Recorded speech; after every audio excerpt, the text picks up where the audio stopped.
the example, have you finished? Last week, I asked you to try this, right? Last week we do until this part, isn't it? And then I said this one, follow the same method. Did you try? Yes. Oh, very good.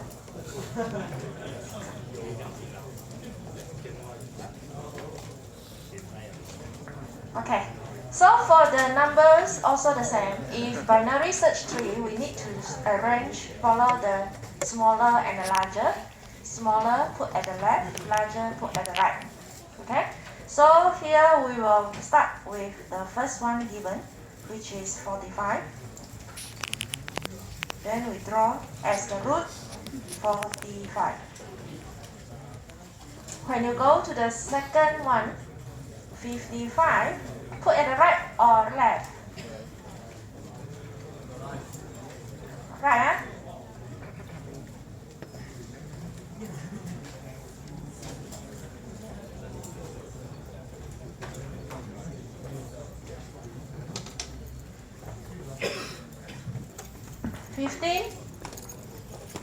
Left. Okay, so we continue to 35. 35, if you start from 45, it will be at the left of 45. But when you come to the left, you have 15, so you need to compare with 15. That means 35 should be at the right of 15, right? Okay, then we continue the rest. Huh?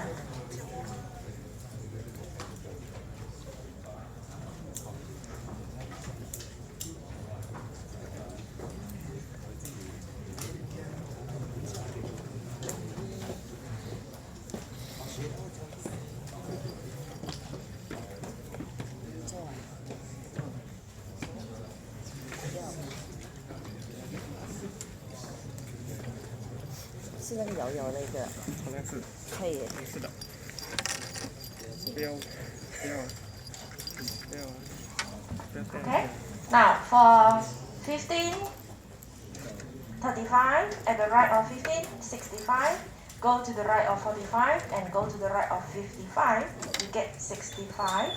40, go back to the left of 45, then you have at the right of 35, 40. Okay, it is larger than 15 and larger than 35. And then when you want to insert the 30, start from this, it will be at the left, then right of 15, left of 35.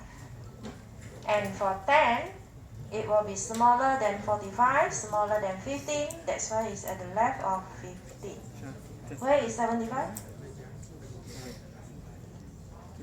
Right of 65.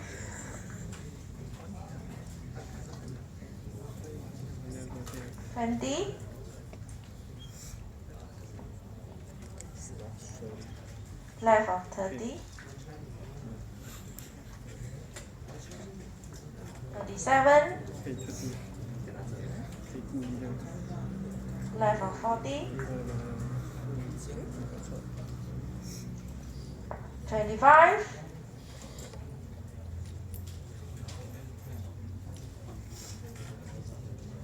The 20 here, if you go to the left of 45, you will see 15, right? And if you compare 20 here, you will go to the right. But at the right 35, if you compare with 20 again, it should be at the left of 35. And at the left of 35, you already have 30. So you need to compare your 20 with 30 here. 20 is smaller than 30, that's why it is at the left of 30. Okay? Every step you also need to compare. So for 37, it is at the left of 40. 25, left, right, left, left, right. Then we have 60, right, right.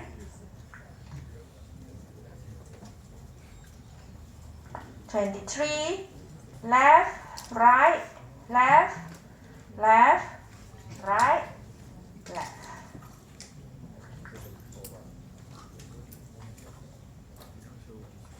Okay, This is the binary search tree. Now, they ask you to write the sorted list by applying the in-order search. In-order search is left, root, right.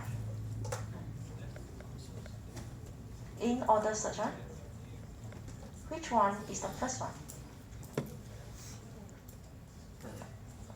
10. Left hand side here, left is 10. Go to the root is 15. Come to the right, which one is the left?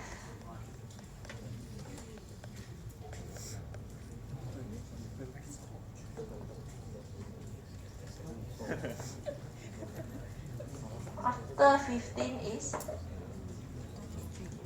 when you come to the right here, at the left, you have the root of 20. At the left of 20, do you have anything? You don't have anything, so that means we need to go to the root first, isn't it? So since at the left of 20 you have nothing, so we'll go to the root, which is 20. After that, go to the right of 20, start with the left. So we have 23. After the left 23, go to the root, which is 25. And nothing at the right here. So we will go to another root, because left, root, right, we have done here. Then here, left side of 30 already done. Now we need to go to the root, which is 30. And there is none at the right of 30. So we need to go to the root of 35. Because we have done with the left hand side of 35. Now we need to go to the root, which is 35. At the right of 35, we have root of 40. So we will start with the left, which is 37. Go to the root 40. None at the right here. So we have done with the left hand side here, left sub tree of 45. So now you need to go to the root of 45. After the left, go to the root. Then come to the right sub tree of 45 with the root of 55. But there is no left hand side of 55. So you need to go to the root of 55 first.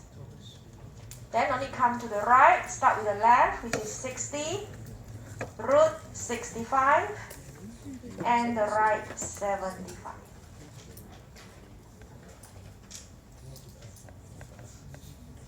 What do you notice for in-order search? Yes, in ascending order, right?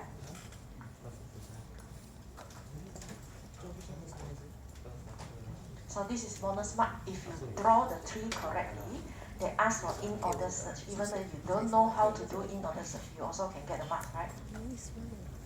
Okay. Now, if let's say post-order, then how?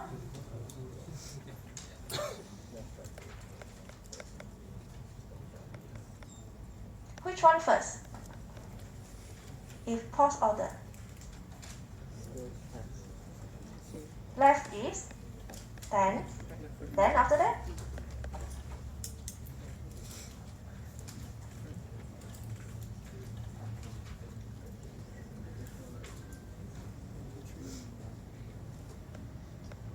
Which one is left now? After 10, you come to the right here, right? At the right here, the root 35, you have the left subtree with the root of 30. 30 have the left subtree with the root of 20. 20 don't have any left, so you need to go to the right first, isn't it? At the right of 20, you need to start with the left. So you should go to 23. No right, go to the root 25. After you have done with the right hand side of 20, so now you will go to the root, which is 20. Finish the root of 20, you should go to the right, but there is none at the 30 here, so you need to go back to the root of 30. After the root of 30, you need to go to the right side of 35. Because the 30 is left subtree of 35, you need to go to the right first. So you will start with the left, which is 37. Right, nothing, so go to the root 40. Finish the right, then only go to the root 35. Okay? Finish left and right, go to the root 15. So done with the left sub 3 of 45. Now go to the right sub 3 of 45. Start with the left of 55. There is none here. So we will go to the right of 55. Start with the left, which is 60. Right is 75. Root 65. Done with the right side, go to the root 55. And the last one is 45. So this is the post order search. Okay?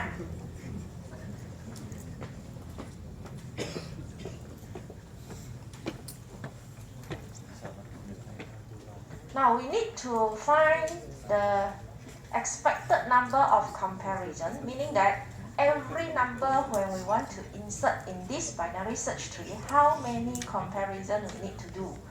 So for example, if I want to insert 40, how many times I need to compare before I can insert here? So in order to calculate this expected number of comparison, every level we need to see how many elements we have. We will total up each level here. Okay? For the second level, we have 2 elements, so we take 2 times 2. Third level, we have 3 elements, so 3 times 3. Fourth level, you also have 4 elements, so 4 times 4. And fifth level, you have 2 elements, so 5 times 2, 6, only 1, 7, also 1. So when you draw your binary search tree, make sure you can draw it properly, the same level draw together. If you didn't draw the same level together, when you calculate this, it will affect your answer. Except every time you go and calculate this is which level, this is which level. But if you draw it at the same level, you can see clearly this is a third one, this is a fourth, fifth, sixth, and seventh. Okay? Total up, what is the total?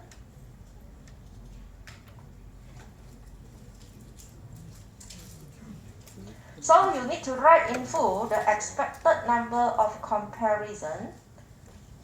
Don't straight away give me the answer. Expected number of comparison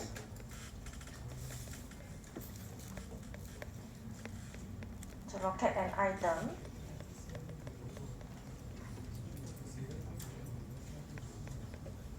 equal to 1 plus 4 plus 9 plus 16 plus 10 plus 6 plus 7.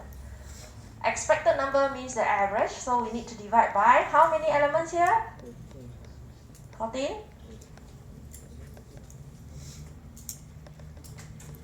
Okay, so you total up all together, you get 53, right? 63, yeah?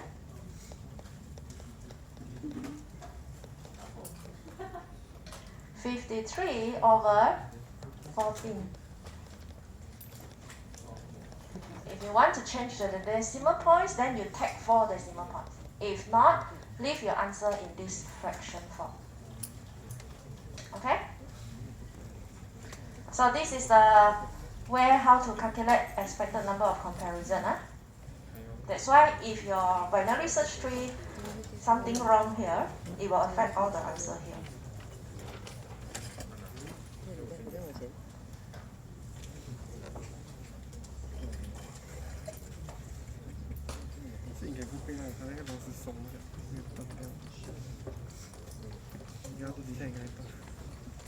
Okay, we have done with the binary search tree already. So today we will go to the new part, which is undirected tree. Now, for the previous tree that you have drawn, actually that is considered as a directed tree because when you draw the order pair like 1 to 2, 2 to 3, there is only one way on it. And if it is a directed tree, it is possible for us to find the root of the tree. Okay? But now we will look at what happens if there is no direction, or meaning that they have two ways direction. In the graph like this, you can see that this is a symmetric relation. Still remember what is symmetric? What is symmetric? Symmetric means you have two ways relation, right? So all these you can go in, go out, go in, go out. So in this graph here, when we want to draw without the arrow, how do we draw if we don't want to draw the arrow for this graph? Still remember? Yes, we draw with a line, isn't it? Without the arrow, isn't it? So here we can convert to the graph.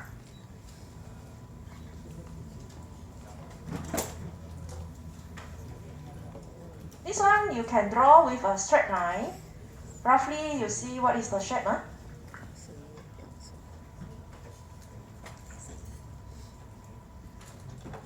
It can be like this, the graph for this. So when we draw it with a line without the arrow, it means that this is a two-way relation. Symmetric relation becomes like this. So this one we call it as undirected edges. Okay, and from this, if let's say you go and level your graph, let's say this is a, this is B, C, D, E, and F.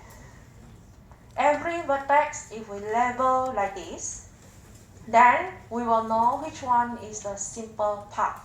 Simple path means the path that we will only go through once. Like for example, A, B, D, E, you go through once. So this is a simple path. A, B, C, a simple path. So if let's say you want to find a simple path from A to D, then you can say you go through A, B, D. This is a simple path. Okay? Now, if you want to go a path from A to D, but it is not a simple path, that means you can go through the vertex for twice. For example, A, B, D, C, B, D. If you want to go to D, A, B, D, C, B, D. So you will repeat the part which is B to D, right? That is why we call this as not simple. A, B, D, C, B, D. So if you go from A to D using this way, then this is not a simple path. Okay? Now what is the cycle?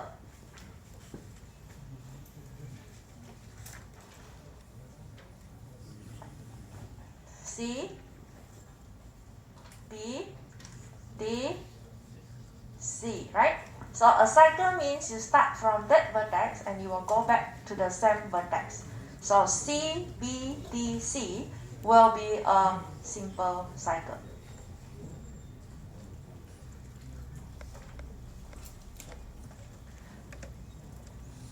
Now, when we want to define undirected tree, we must have the property of no cycle in the graph. The term we use for no cycle is acyclic. So whenever your graph is acyclic, which means they have no simple cycle, then that is one of the conditions to determine it is an undirected tree. Okay? So for example, in the graph here, is this acyclic? Is this graph acyclic?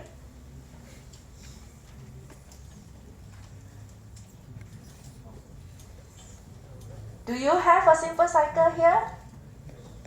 Yes. So can you say this is acyclic? No. Acyclic means no simple cycle. So if you have simple cycle, it is not acyclic. Okay, not acyclic, huh? How about this? Is this acyclic? Acyclic, right? This is no simple cycle inside here. So this is acyclic.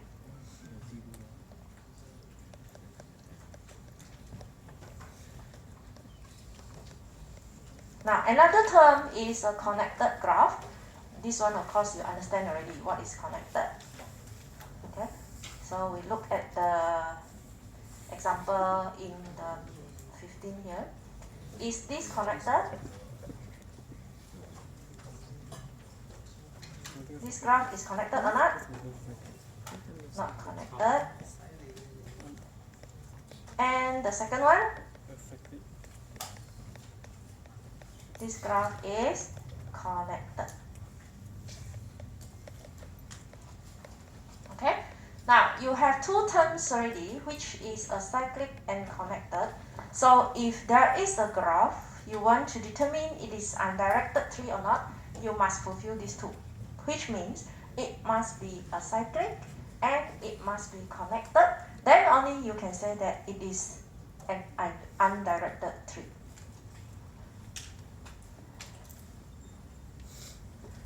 Okay, so here, explain what we have done just now. An undirected tree is a connected and acyclic graph.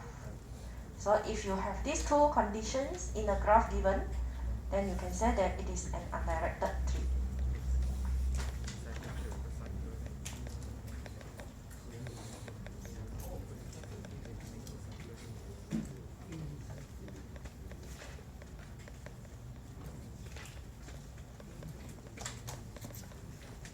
Okay, look at the example for the 16 here. Which one is a tree?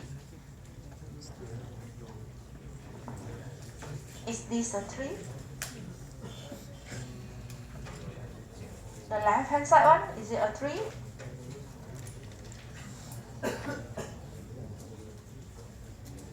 Yes? What is the definition for the undirected tree just now? Yeah, it must be connected acyclic. So is this connected and acyclic? Yes, so this is a tree, right?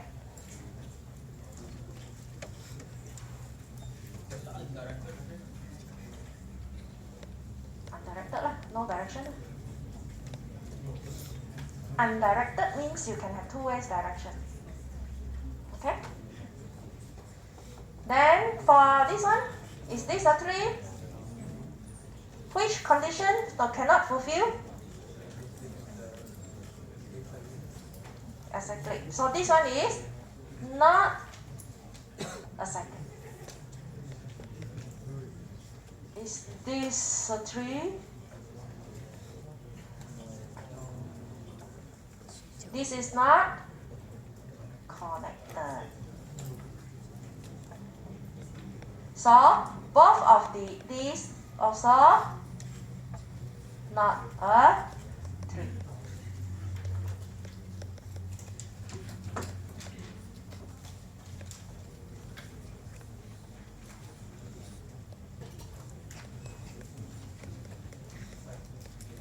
Okay, now you know how to determine a tree already, for undirected.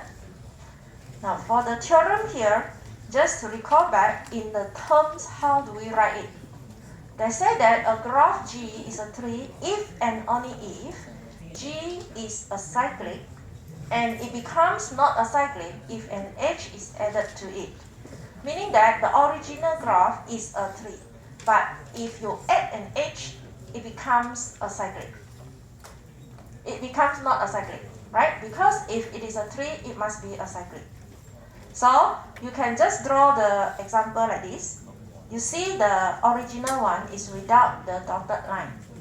Without the dotted line, this graph is acyclic, right?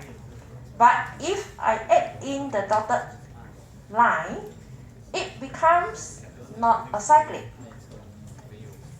So the theorem says that the graph is a tree if and only if it becomes not acyclic when an edge is added to it. So this is the example. Okay, so the original one is acyclic. After you add in an edge added, it becomes what? Becomes what? Yes, becomes not acyclic. This is the first theorem for undirected tree. Now another one is a graph is this one, the second one, is a tree if and only if it is connected, and it becomes not connected if there is an edge removed from it. So, like this one, this original with the dotted line is connected, right? It is connected. But if I remove the dotted line, then it becomes not connected. So just now is an edge added, becomes not acyclic. Now is an edge removed. It becomes not connected.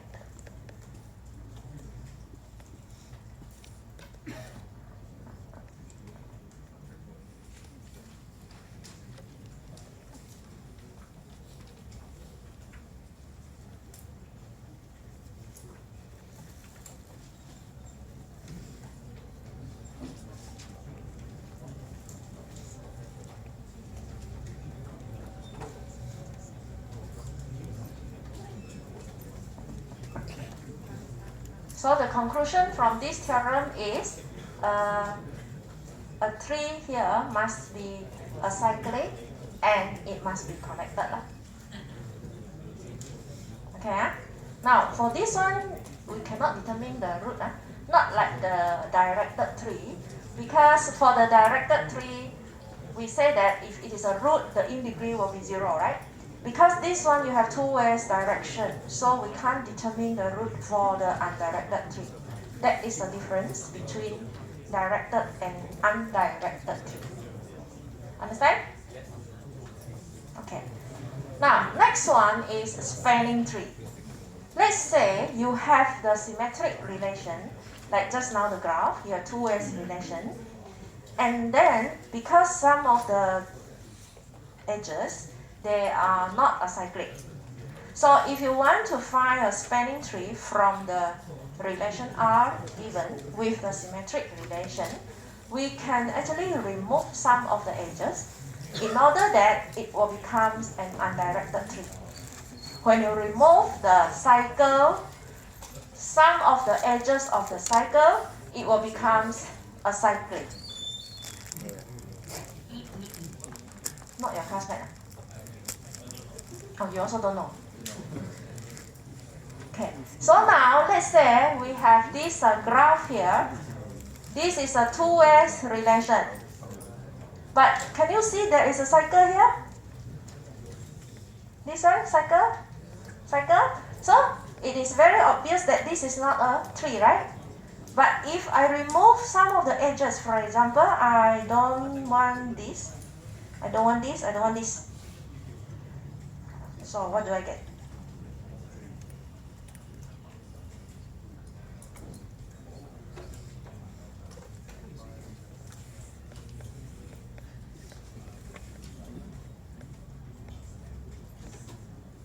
I get this, right? Then it becomes no more cycle. And it is connected. So by doing like this, you remove the edges here, then this one we call it as a spanning tree. It becomes acyclic and it becomes connected. So we can say that this is a spanning tree already. Now, of course, in the graph given here, not only one spanning tree we can find. Correct? If you remove this tree, you get this spanning tree. If you remove another tree, then you get another spanning tree. You can have many different type of spanning tree. Correct? Okay, try to draw a few by removing some of the edges here. See how many you can get.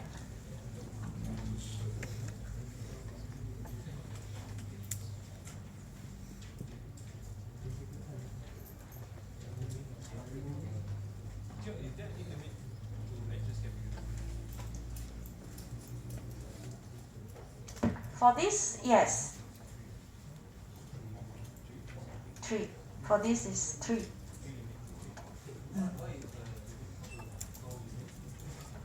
You need to see the circle inside here. Then only you can decide.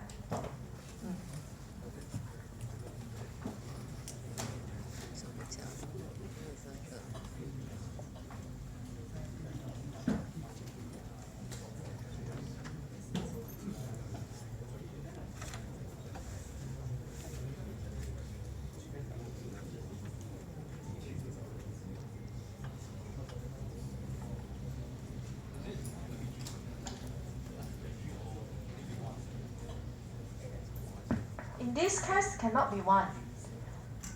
If this one I only remove 1, yeah, you still have a circle.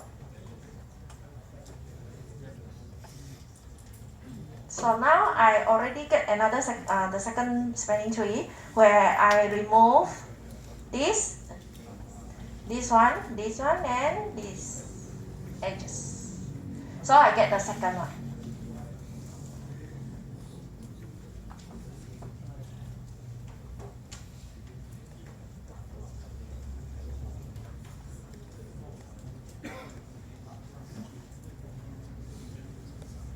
Anyone get like this?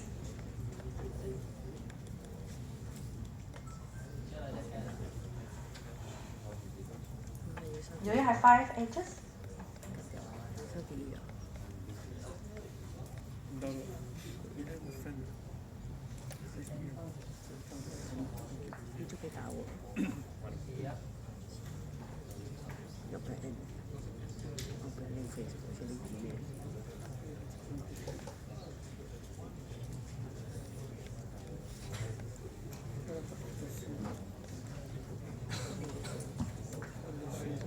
So these are a few examples you can get. I'm sure you have another one, right?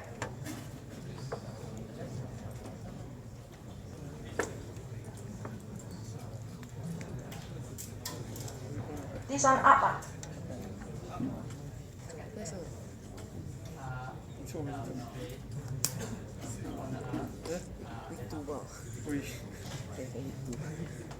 This one we remove here. This remove, this and this, right? Then you get this. Okay? Now, you can have many different spanning trees from the graph given. Even though this is a simple graph only, you already can find so many spanning trees, right? So that's why in the part of the spanning tree, normally we don't do it by using a manual method. So we will have algorithm for this, how do we get the spanning tree. But the algorithm that we do, we will do it manually also. Then they have a steps how to get the spanning tree. Yeah? So under this, we have 2 types of method. The first one is using the depth first search, and the second one is the breadth first search. Have you heard of this before? Yeah? No. Okay, never mind. Now we look at the depth first search first. So this is the steps that we need to do when we want to find the spanning tree using the depth first search.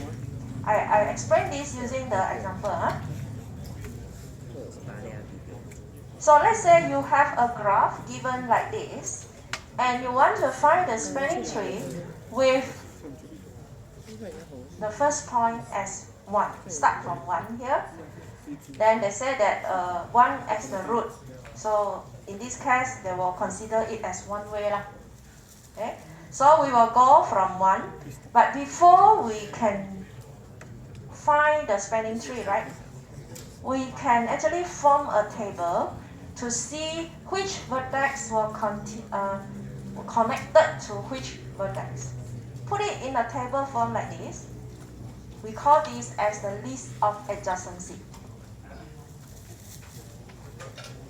So for the first vertex, it is connected to which one?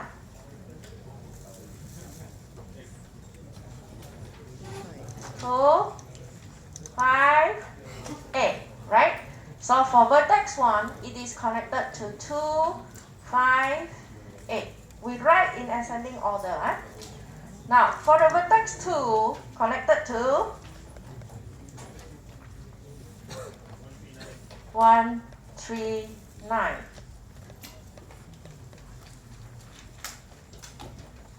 Vertex 3,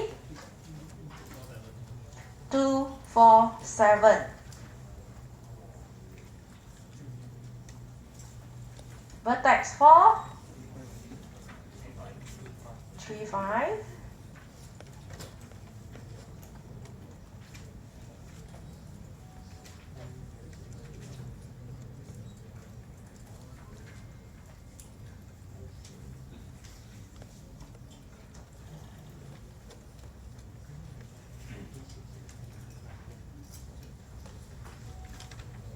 Continue the rest. 5 is 1, 4, 6. 6 is 5, 7.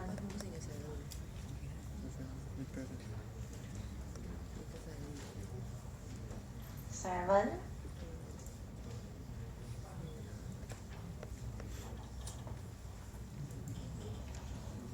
7.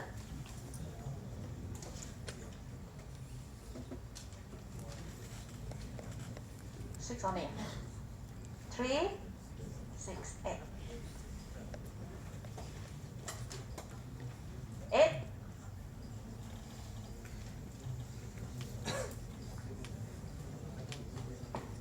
1, 7, 9. 9.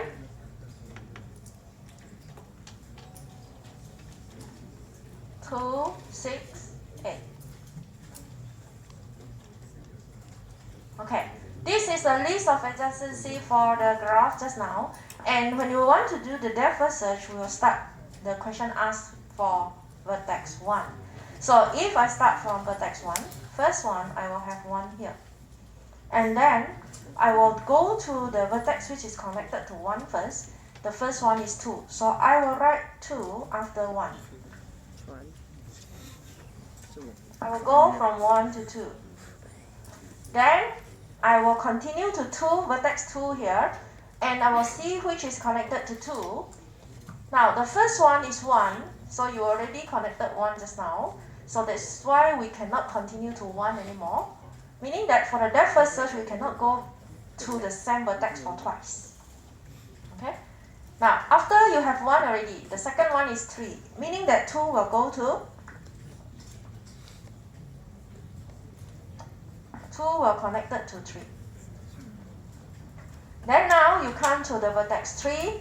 Same also, here 2 already just now connected. So you need to choose the second one. So we will go to number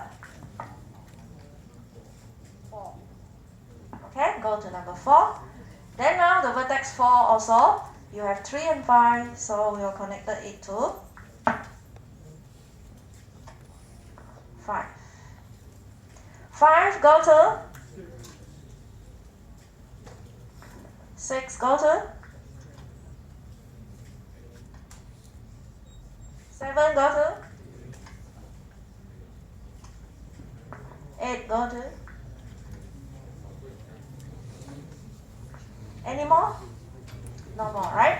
So the depth first search spanning tree that you get is like this: 1, 2, 3, 4, 5, 6, 7, 8, 9.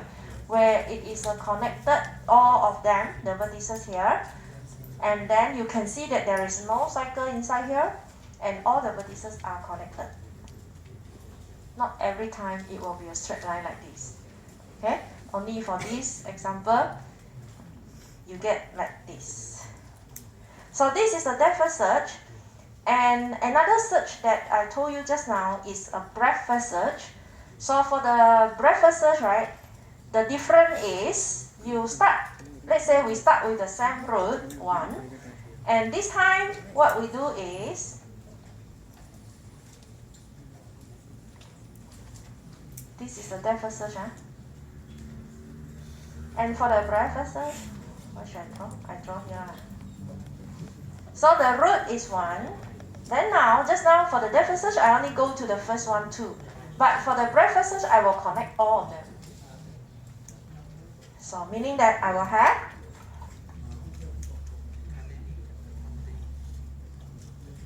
connected all the 3, 2, 5, 8. All the 3 vertices connected to 1. Okay, 1 go to 2, 5, 8. Then the next level, we will start from the left. So the left you have 2. Look at the 2, you can connect this to 1, 3, 9. The one that you already have, no need to include anymore. So we will only draw to 3 and 9. And then for 5 here, you have 1, 4, 6. Which one not yet in?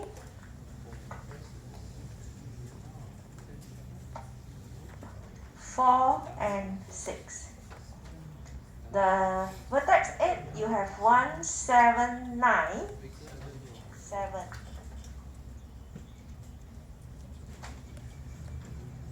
Any more? All are inside already, 1 to 9, right? So this is called as the breadth first search spanning tree. No cycle, all are connected also. The difference between these two, can you see the difference? The shape, can you see the difference? Yeah, so the depth first search is long and depth, right? For the breadth first search, it is wide and short. So you will get like this.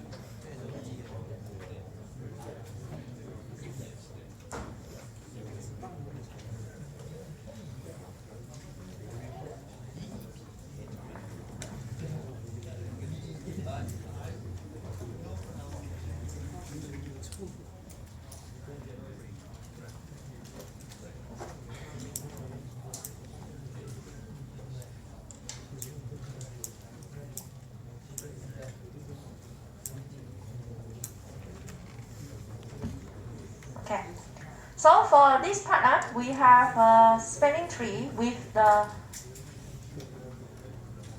graph given like this. You notice that the graph given here, there is no weight.